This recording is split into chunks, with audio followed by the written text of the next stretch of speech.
Olá pessoal, aqui é Fábio. Nesse vídeo a gente vai conversar um pouco sobre os materiais semicondutores, certo? Ver de onde eles vêm, para que eles são utilizados, alguns exemplos de aplicações. Né? A gente sabe que os semicondutores eles estão espalhados aí no nosso dia a dia, né? Então vamos conhecer um pouquinho aí sobre esses materiais, certo? A definição básica de um material semicondutor é aquele material que possui uma condutividade que é intermediária, certo? Está entre um material condutor e entre um material isolante.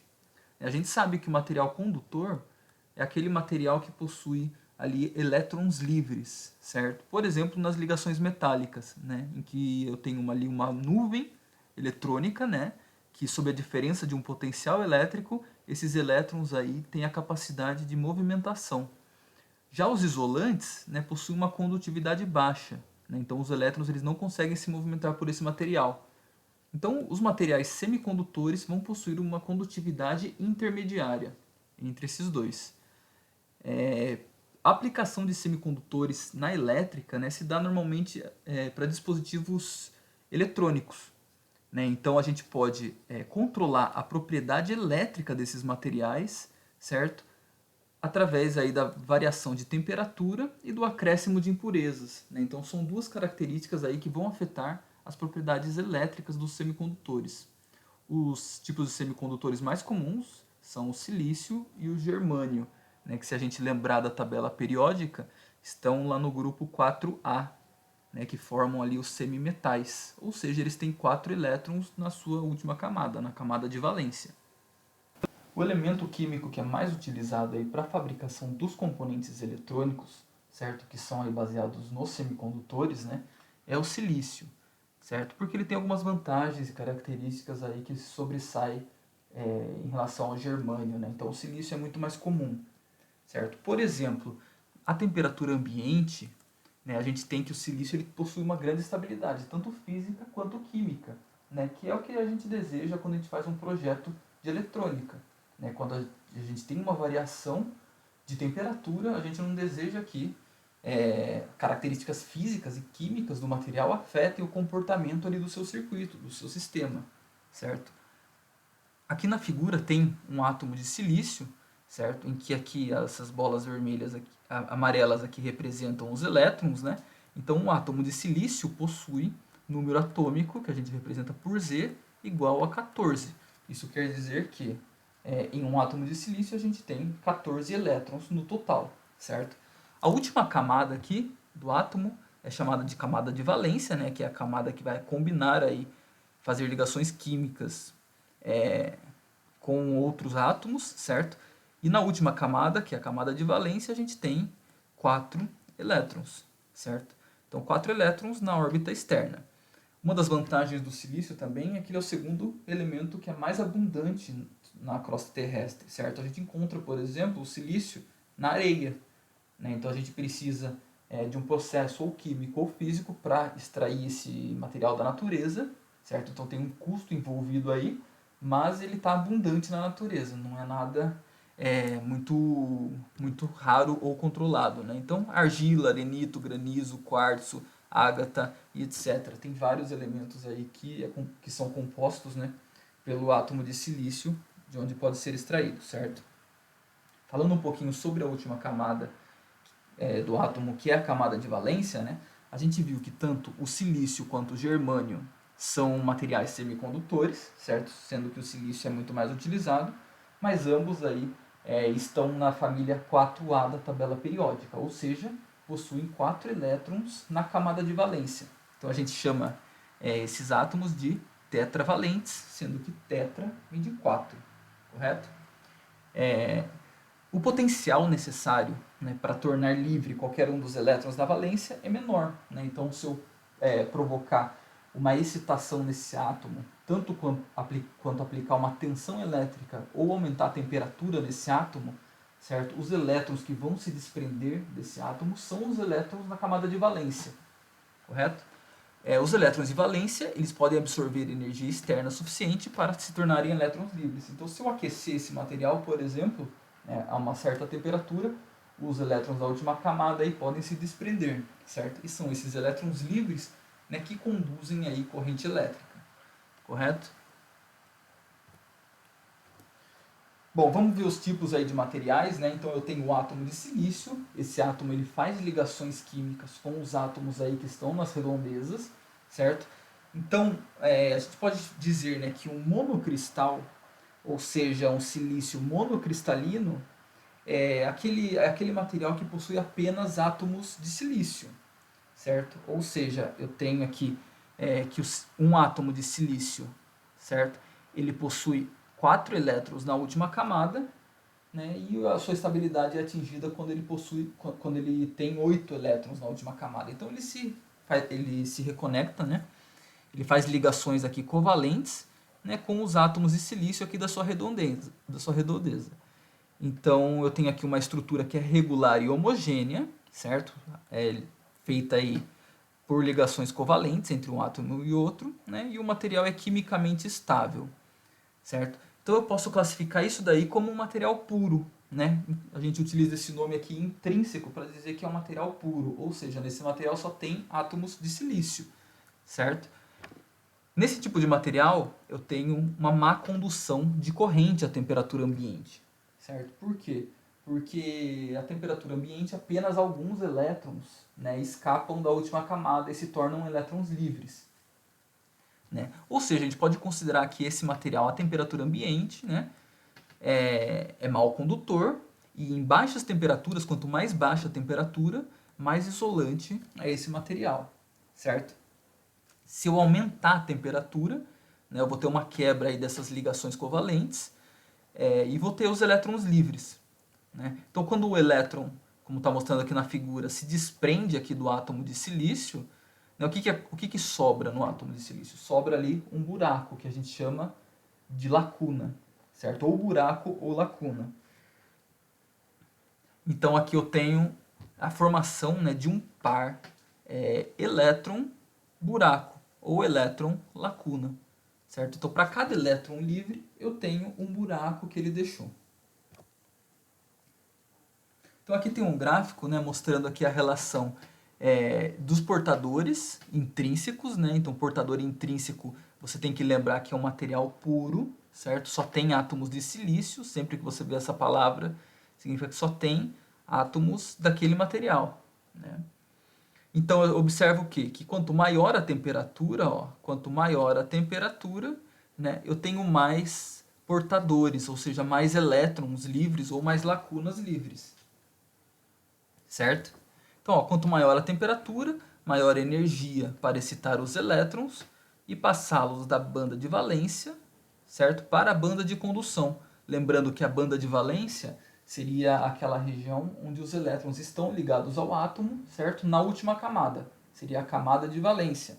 A banda de condução é aquele nível de energia em que os elétrons se desprenderam do átomo e estão como elétrons livres. Então, banda de condução você pode entender como elétrons livres. A concentração dos portadores intrínsecos, elétrons livres no material intrínseco, aumenta com a temperatura. Então, é a relação mostrada aqui por esse gráfico. Quanto maior a temperatura, mais elétrons livres eu tenho no meu material, certo? Porque eles têm energia para se desprender do átomo. Agora, vamos falar do material extrínseco, certo? Então, quando você vê esse nome extrínseco, você vai pensar que é o contrário do intrínseco, ou seja, o intrínseco é um material puro, né? O extrínseco é um material que possui impurezas, certo? Então a gente faz um processo que a gente chama de dopagem. Dopagem é adicionar outros átomos estranhos aos átomos de silício ou germânio, chamados de átomos de impurezas. Ele pode alterar a estrutura de energia de forma suficiente para mudar as propriedades elétricas desses materiais. Então a gente viu que um cristal de silício puro, né, um material intrínseco, ele é mau condutor de energia, certo? Então a gente adiciona aí átomos de impurezas, né, para transformar essa característica aí elétrica do material. Então, o material extrínseco é o material semicondutor que tenha sido submetido ao processo de dopagem por impurezas. Então, eu tenho um material puro, de silício, por exemplo, realizo o processo da dopagem e vou obter um material extrínseco, certo? Materiais extrínsecos, então, existem dois tipos, certo? O tipo P e o tipo N. Então, vamos ver aqui o tipo N, primeiramente. Né? O tipo N utiliza impurezas que contêm 5 elétrons na camada de valência. Então, você pode pensar em N como se fosse negativo. Né? Então, ele tem elétrons a mais. Mais do que comparado com o outro. Né? Então, aqui, por exemplo, um átomo de arsênio, certo? Ele tem 5 elétrons na camada de valência. Então, 5 elétrons na camada de valência. Então, imagine que você tenha lá um material intrínseco de silício, certo? E você vai adicionar um material do tipo N, certo? Por exemplo, aqui o fósforo, certo? Então, o fósforo também tem 5 elétrons na camada de valência, que estão aqui, ó, 1, 2, 3, 4, 5, certo? Então, 4 deles fazem ligações com os átomos das suas redondezas e um deles ali fica sem ligação nenhuma, certo? Então, ó, o quinto elétron fica desassociado de qualquer ligação e ele pode se tornar elétron livre facilmente, podendo vagar pelo cristal. Então, quando a gente aplicar uma temperatura mais alta ou uma diferença de potencial nesse material, certo? Esse elétron aqui, ele tem a capacidade de se desprender do átomo mais facilmente. Por outro lado, o material do tipo P, certo? Ele contém aí 3 elétrons na sua camada de valência, certo? Como é o exemplo aqui do índio. Então, o material índio possui aqui 3 elétrons na camada de valência, certo? Que é uma quantidade menor do que o material tipo N, que a gente viu que tinha 5. Então, é como se tivesse um espaço aqui sobrando, que a gente chama de buraco ou lacuna, certo? Então, ó, há um número insuficiente de elétrons para completar as ligações covalentes. A falta dessa ligação é chamada de lacuna ou buraco, seria isso daqui, certo? Então a lacuna pode ser preenchida por qualquer elétron. Por isso, esses átomos das impurezas trivalentes podem ser chamados de aceitadores ou também receptores, certo? Então, observando aqui nessa figura, né, que você tinha um material de silício puro, você acrescentou aqui uma impureza tipo P, certo? Ou seja, essa impureza tem 3 elétrons na última camada, que são esses 3 aqui, certo? E um deles aqui, desse átomo de silício, não fica conectado a nada, certo? Porque aqui tem um buraco, ou seja, uma lacuna, certo? Então isso daqui está puxando, está querendo um elétron para entrar aqui. Então se tiver, por exemplo, um elétron passando perto, certo? Ele vai ser atraído para esse buraco aqui, certo? E vai ficar um buraco no lugar desse daqui, correto? Ou seja, eu também tenho um fluxo, um caminho aqui de lacunas, certo? Os elétrons vêm para um lado e as lacunas se movimentam para o outro.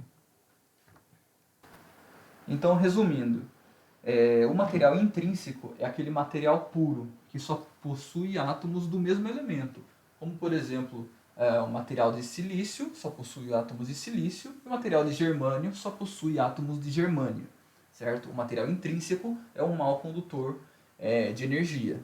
Né? Então, para melhorar essa condução, a gente adiciona impurezas nesse material, que era puro, certo? E a gente chama isso daí de material extrínseco, ou seja, o material aí que sofreu o processo da dopagem, o processo da adição de impurezas, certo? Dependendo do tipo de impureza, né, a gente chama esse material de tipo N ou tipo P. Então, o material tipo N, né, você pode pensar que é um material, né, que possui mais elétrons. Né? Tipo P você poderia pensar positivo, um sinal positivo, que é aquele material que possui mais lacunas ou mais buracos, né, que agem aí como se fosse uma carga positiva, né, que está puxando um elétron, está atraindo um elétron. Então, o tipo N, ó, a gente vai chamar de portadores majoritários os elétrons. Né? Então, eu tenho muito mais elétrons que aparecem aí pela adição desses materiais que possuem 5 elétrons na camada de valência, certo? Então, aqui nessa figura, ó, se eu adicionar uma fonte de tensão, né, conectada aí no material tipo N, o que eu vou observar? Que eu tenho aqui uma seta que é mais grossa, certo? Representando os elétrons. Então, eu tenho uma maior quantidade de elétrons, né, no material tipo N, certo? E esses elétrons aqui estão sendo atraídos, né, pelo terminal positivo da minha fonte. No sentido contrário, eu tenho os meus buracos, ou seja, as minhas lacunas, né? Elas sempre caminham no sentido contrário dos elétrons, porque eu vou movimentando os elétrons para um lado, certo? Vai sobrando buracos do outro, né? Ou seja, eu tenho um movimento desses buracos no sentido contrário. Então as lacunas aí, elas se movimentam sendo atraídas pelo terminal negativo da fonte, certo? Já o material tipo P, né, são aquelas impurezas trivalentes, certo? Sendo que aqui no tipo N eu tenho as impurezas pentavalentes. Então, no material tipo P, tem impurezas trivalentes, ou seja, eu tenho como portadores majoritários as minhas lacunas, ou seja, os meus buracos, né? E em menos quantidade, ou seja, os minoritários, são os elétrons. Então, aqui na minha flecha mais grossa, são as minhas lacunas, porque eu tenho lacunas em maior quantidade. Lacunas se movimentando para a direita, certo? Sendo atraídas pelo terminal negativo, e os elétrons em menor quantidade se movimentando aqui para a esquerda, certo? Sendo atraídos aí pelo terminal positivo da fonte.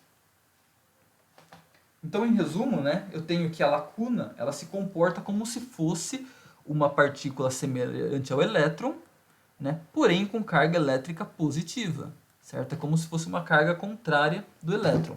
Isso significa que quando o material semicondutor é submetido a uma diferença de potencial, a lacuna pode mover-se do mesmo modo que o elétron, mas em sentido contrário, uma vez que possui carga elétrica contrária.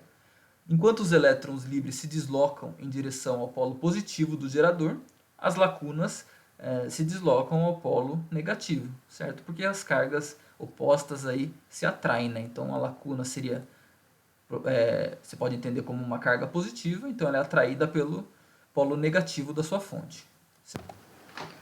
A gente pode calcular a condutividade dos semicondutores utilizando essas equações, certo? Que são baseadas no tipo de material que você está utilizando, certo? Então, se você tiver um material intrínseco, por exemplo, você utiliza essa equação. Material extrínseco do tipo P e material extrínseco do tipo N, que são os três materiais aí que a gente citou, certo? Então, a condutividade ela é definida aí por esse elemento, por esse símbolo que é o sigma, certo? Que é o oposto aí, o inverso da resistividade, certo?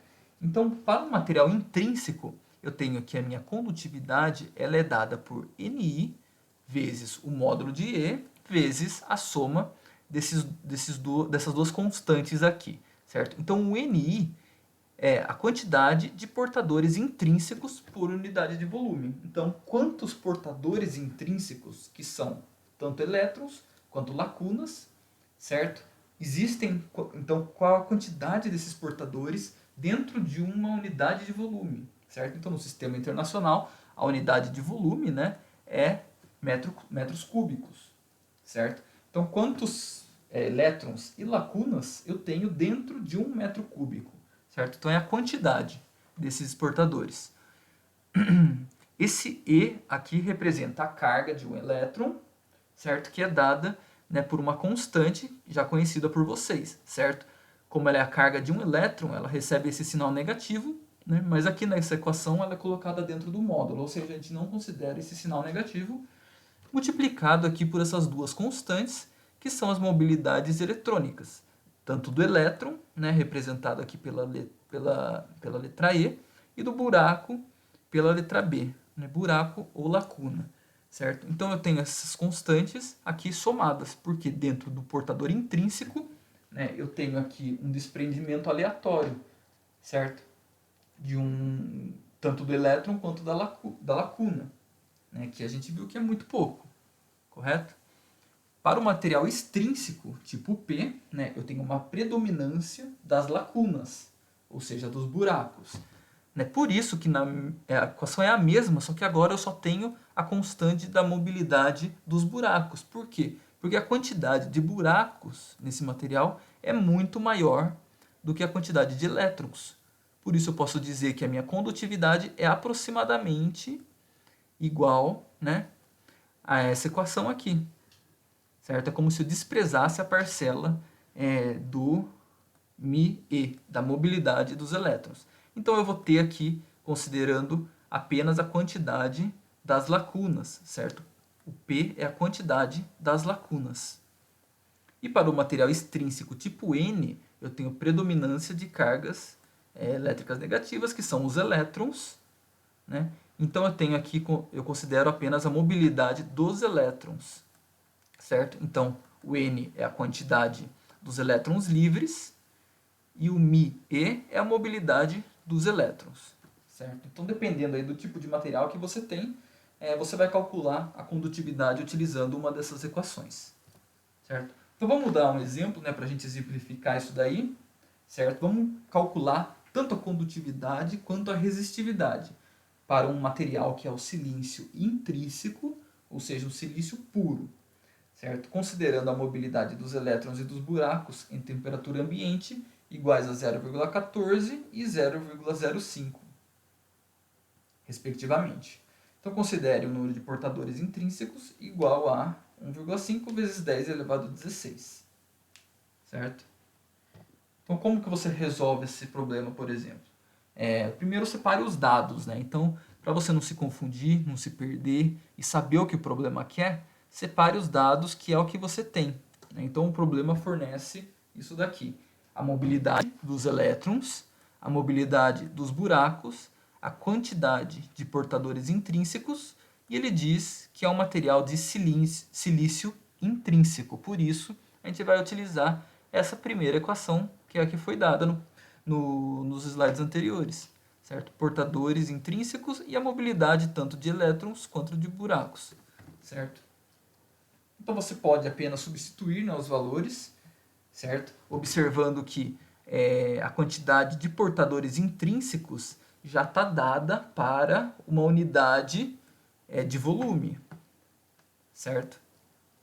Então você substitui os valores, aqui é o N, aqui é o E, aqui é o μe e aqui é o μb de buracos, certo? Então o resultado aqui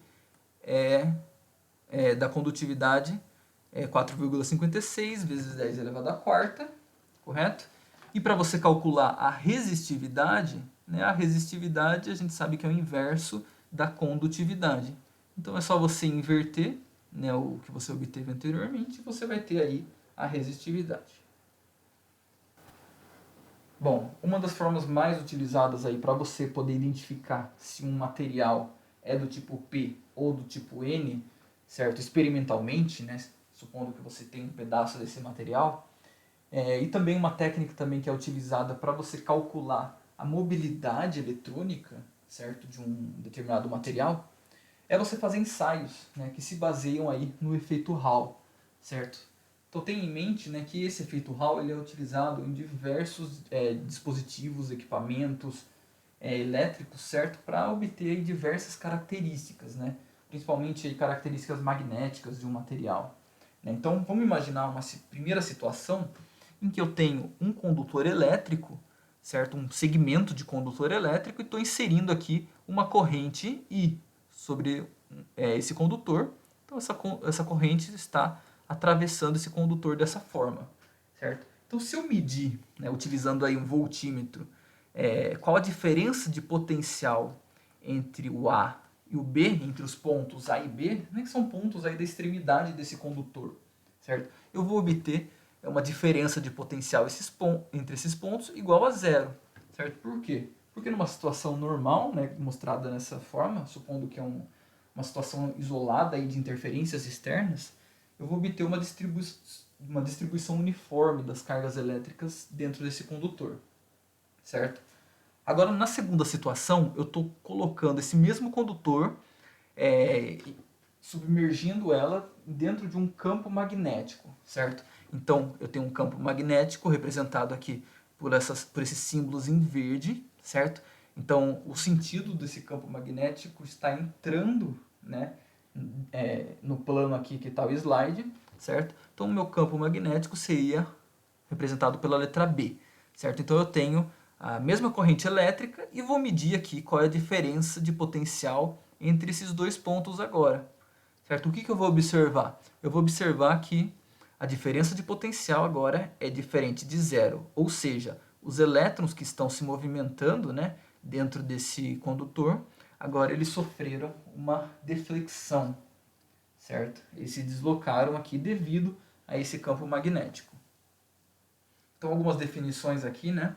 Quando uma corrente flui por um material, condutor ou semicondutor, que está submerso em um campo magnético, perpendicular à sua superfície, como foi mostrado na imagem anterior, os elétrons eles são desviados para uma das extremidades do material. Isso causa uma diferença de potencial nas suas extremidades que pode ser medida, né? Como se a gente colocasse ali um voltímetro entre o A e o B. Então a gente tem diversos sensores, né, que utilizam esse efeito, certo? Que é causado aqui por essa deflexão, né, dos elétrons. Eles podem ser utilizados para diversas aplicações, como indústria automobilística, sistema de automação industrial, medidores de campo magnético, sistema aeroespacial, etc. Então aqui a gente tem uma ilustração dessa ideia, né? Então se você observar aqui na primeira imagem, onde tem esse retângulo um pouco mais escuro, certo? Então esse daqui seria o meu condutor, meu material condutor, né, que está conduzindo ali a corrente elétrica. E aqui esse material está ligado a uma bateria, certo? Então eu tenho que a corrente elétrica sai do terminal positivo da bateria, né? E percorre aqui o meu condutor. Então eu tenho um fluxo de elétrons, né?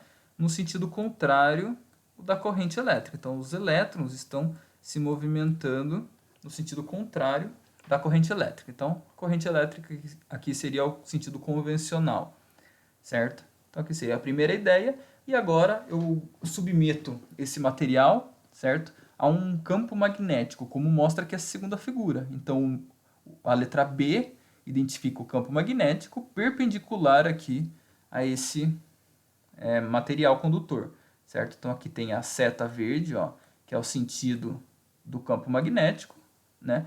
A seta vermelha é o sentido convencional da corrente, né? Como a gente viu, a corrente está movimentando aqui da direita para a esquerda, né? E eu vou obter aqui como resultado, né, a força magnética, certo? Que seria dada aí pela regra da mão direita, né? Então eu tenho uma força magnética para cima, correto? Então o que essa força magnética, que está representada aqui em azul, ó, vai provocar? Vai provocar essa deflexão aqui dos elétrons. Então os elétrons eles são desviados, certo? Aqui para cima do material. Então observem, ó, que eu tenho aqui a força magnética, né, para cima. Então eu vou obter aqui em cima o potencial negativo e aqui embaixo um potencial positivo, certo? A gente chama isso daqui de tensão de Hall, certo? Que seria a diferença de potencial entre um extremo e outro, certo? Do meu condutor, né? E aqui eu tenho provocado um campo elétrico de Hall, certo? Que surge devido a essa deflexão dos elétrons, né? Que surge esse campo elétrico. Então aqui são as equações, né, que envolvem essas variáveis, esses conceitos. Então a gente consegue calcular essa tensão que vai ser medida ali por um voltímetro nas extremidades ali do meu condutor, certo? Como VH. Então VH é igual à relação aqui do coeficiente de Hall, da corrente elétrica que atravessa o material, do campo magnético que esse material foi submetido, né? E a espessura do material, certo?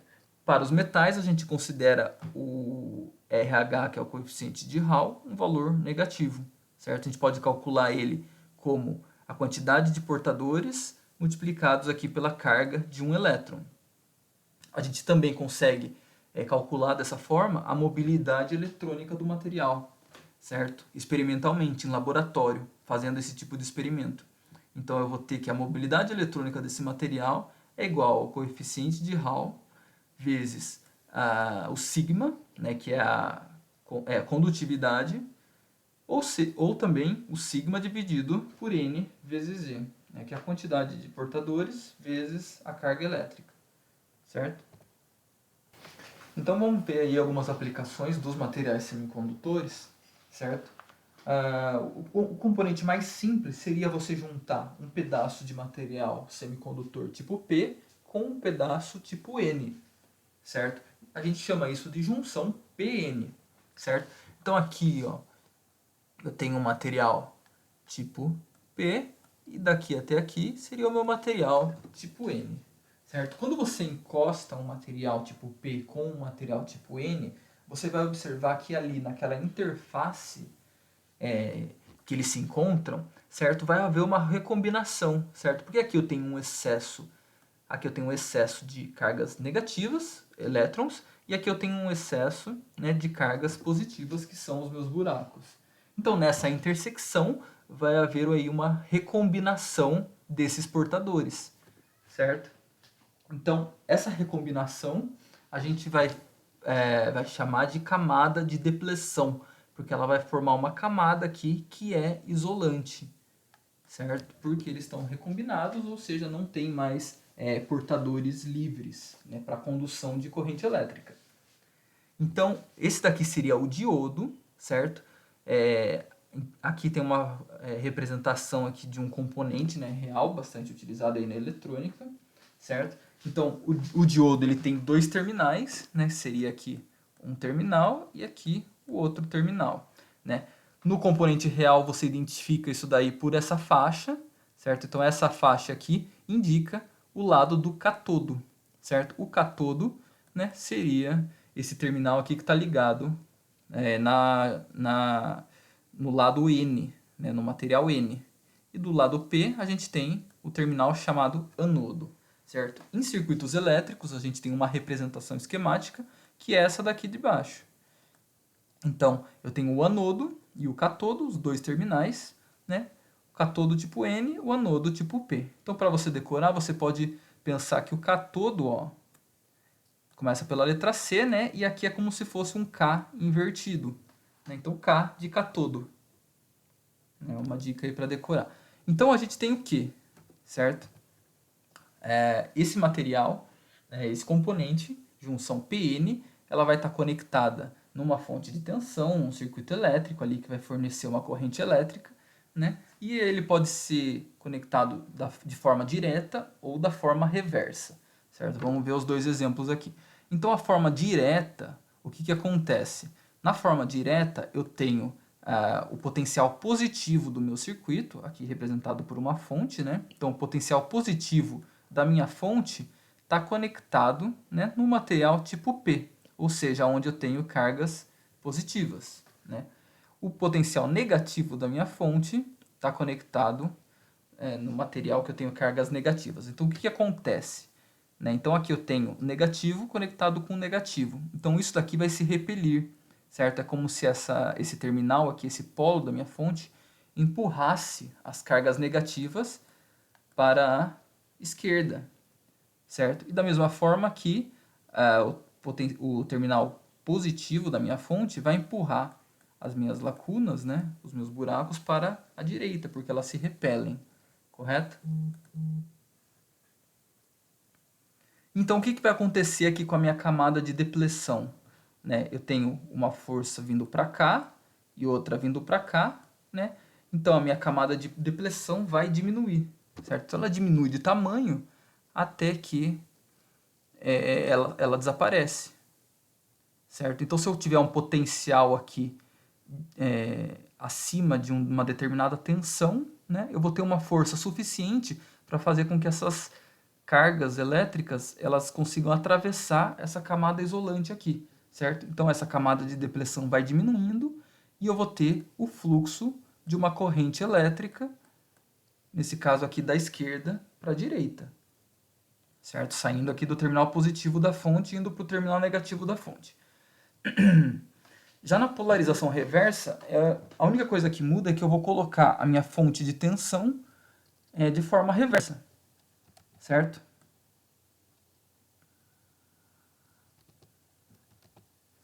Então agora eu tenho o negativo da minha fonte conectada no material tipo P e o positivo da fonte conectado no material tipo N.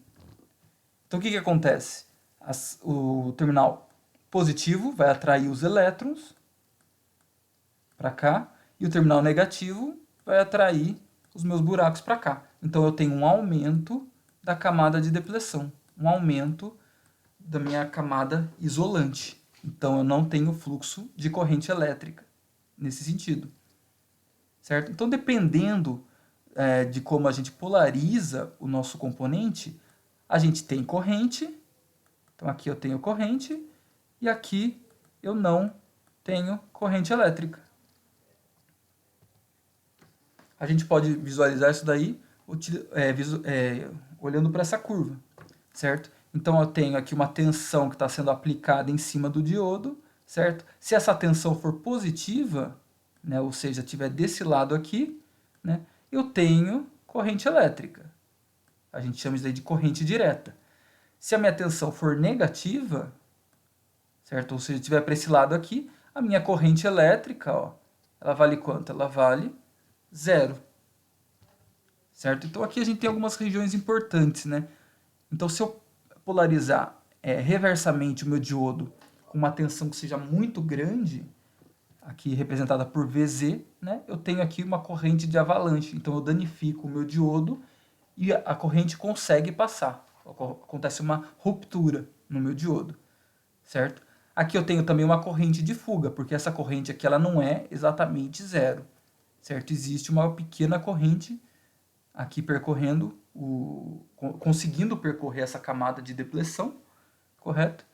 E na corrente direta, aqui na polarização direta, né, eu tenho um comportamento aproximadamente dessa forma, que para os diodos de silício eu preciso polarizar ele com no mínimo 0,7 volts para eu conseguir obter uma corrente percorrendo esse componente, certo? E para que a gente usa o diodo? Né? Existem diversas aplicações aí, e a mais comum seria para os retificadores, circuitos retificadores. Então, o retificador é aquele circuito que transforma uma corrente que é CA em CC, né? Corrente alternada para corrente contínua, certo? Ele faz essa conversão. Então, o retificador, ó, observe, aqui na minha entrada eu tenho, por exemplo, um transformador, né? Ou você pode enxergar isso aqui como uma fonte de tensão, né? Então eu tenho uma fonte de tensão que é senoidal, ou seja, é uma fonte CA, certo? Aqui eu tenho o meu diodo, né? E aqui no meu circuito eu tenho um resistor, que seria a minha carga, certo? Então essa fonte de tensão está alimentando uma carga. Então se na entrada eu tenho uma senoide, o que eu tenho na minha saída, certo? A gente viu que o diodo ele só conduz corrente elétrica em um sentido. Numa corrente alternada, né, eu tenho que por hora a corrente elétrica vai em um sentido e num outro momento, né, a corrente elétrica vai no outro sentido, certo? Que seriam aqui os semiciclos da minha senoide. Então, no semiciclo positivo da minha senoide, que seria isso daqui, eu tenho a corrente elétrica vindo nesse sentido, então o diodo conduz corrente elétrica, então na minha carga eu tenho esse semiciclo aqui, certo? No semiciclo negativo, seria esse trecho aqui, eu tenho uma corrente elétrica vindo nesse sentido, certo? Ou seja, no sentido oposto, aqui o sentido reverso do diodo, certo? Então não existe corrente elétrica aqui, certo? Porque o diodo está polarizado reversamente. Então aqui no final eu tenho uma corrente contínua, certo? Ou seja, a corrente elétrica sempre está no sentido aqui positivo, não existe semiciclo negativo. Uma outra aplicação muito comum dos materiais semicondutores, né, é a construção de dispositivos eletrônicos que a gente chama de transistor. Certo? O transistor é um dispositivo muito utilizado atualmente nos circuitos eletrônicos, certo? Então, em sistemas computacionais, em sistemas digitais, né, por exemplo, em sistemas analógicos também, a gente tem aí o uso de transistores como chaves para chaveamento, para amplificação, certo? E é o dispositivo que possuiu aí o avanço da computação, né? Porque eles possuem o chaveamento muito rápido. Então, aqui nesse exemplo, a gente tem transistor bipolar de junção, né? Que a gente chama de BJT, certo? Nessa foto aqui você pode ver um transistor comercial, certo? E normalmente os transistores, né, eles vão ter aí 3 terminais, certo? Que a gente vai chamar de terminal de base, terminal de coletor e terminal de emissor, certo? Existem 2 tipos de transistor BJT, o transistor NPN, certo? E o transistor PNP, certo? Que cada um com a sua simbologia, certo? Em que C é o coletor, B é a base e E é o emissor, ok? Então aqui seria a representação das camadas dele, né? Então aqui ele tem um material tipo N, certo? Aqui um material tipo P e aqui um material tipo N. Então isso daqui é o NPN, certo? Esse daqui de baixo é P, depois N e depois P.